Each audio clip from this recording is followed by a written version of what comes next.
Chairman PTI Imran Khan ਨੂੰ ਤੋਹੀਨੇ ਅਦਾਲਤ ਦਾ notice ਜਾਰੀ। ਇਸਲਾਮਾਬਾਦ ਹਾਈ ਕੋਰਟ ਨੇ ਚੇਅਰਮੈਨ ਪੀਟੀਆਈ ਇਮਰਾਨ ਖਾਨ ਨੂੰ ਤੋਹੀਨੇ ਅਦਾਲਤ ਦਾ ਨੋਟਿਸ ਜਾਰੀ ਕਰ ਦਿੱਤਾ ਹੈ ਤੇ ਇਸ ਕੇਸ ਨੂੰ ਦੀਗਰ ਕੇਸਿਸ ਤੋਂ ਮੁਨਸਲਿਕ ਕਰਨ ਦੀ ਹਦਾਇਤ ਕਰ ਦਿੱਤੀ ਹੈ। ਤਫਸੀਲਾਤ ਦੇ ਮੁਤਾਬਿਕ ਇਸਲਾਮਾਬਾਦ ਹਾਈ ਕੋਰਟ 'ਚ ਅਦਾਲਤੀ ਹੁਕਮ ਦੀ ਤਾਮੀਲ ਨਾ ਕਰਨੇ ਤੇ ਚੇਅਰਮੈਨ ਪੀਟੀਆਈ ਇਮਰਾਨ ਖਾਨ ਦੇ ਖਿਲਾਫ ਅਸਿਸਟੈਂਟ ਕਮਿਸ਼ਨਰ ਅਬਦੁੱਲਾ ਦੀ ਜਾਨਿਬ ਤੋਂ ਤੋਹੀਨੇ ਅਦਾਲਤ ਦੀ ਦਰਖਾਸਤ ਤੇ ਸਮਾਅਤ ਹੋਈ।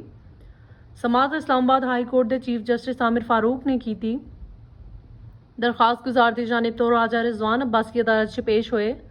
असिस्टेंट कमिश्नर के वकील राजा रिजवान अब्बासी का कहना सी कि इमरान खान नूं पेशी के दौरान अमनो अमान की सूरत हाल बरकरार रखने के लिए अपना किरदार अदा करना चाहिए है। राजा रिजवान अब्बासी का कहना सी कि इस्लामाबाद हाई कोर्ट ने इमरान खान के नाकाबिले जमानत वारंट इसलिए मुअत्तल किए सी कि इमरान खान अदालत च पेश होणगे ते अदालत ने हुक्म दिता सी कि इमरान खान पुरअमन तरीके दे नाल अदालत च पेश होणगे, जिस ते इस्लामाबाद हाई कोर्ट ने इमरान खान नूं तोहीने अदालत का नोटिस जारी कर दिता सी।